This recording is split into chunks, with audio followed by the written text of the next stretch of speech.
ఈరోజు అయితే నేను మా అన్న మీద అయితే ఒక ఛాలెంజ్ పెట్టిన. ఏంటంటే నేను కొన్ని క్వశ్చన్స్ అడుగుతా, మా అన్న అన్నిటికీ రాంగ్ చెప్పాలి. ఒకవేళ కరెక్ట్ చెప్పినానుకో ఇది నేను పిండుతా మా అన్న నోట్ల. పాకిస్తాన్ సీఎం వాళ్ళు నరేంద్ర మోడీ. పుష్పాల ఏ హీరో యాక్ట్ చేసిండు? అల్లు అర్జున్. అరే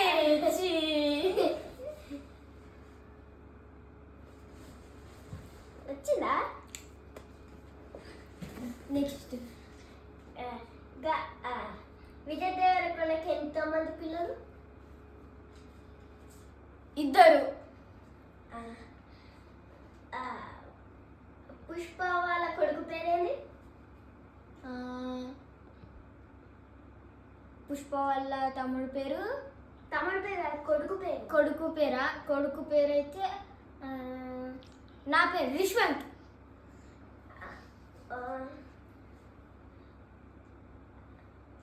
అల్లు అర్జున్ వాళ్ళ చెల్లి పేరేంది? సీత. తొందరగా అడుగురా, గుండెలో డొమ్ డొమ్ అంటుంది. శివుని కొడుకు వాళ్ళు? శివుని కొడుకు వినాయకుడు. అరే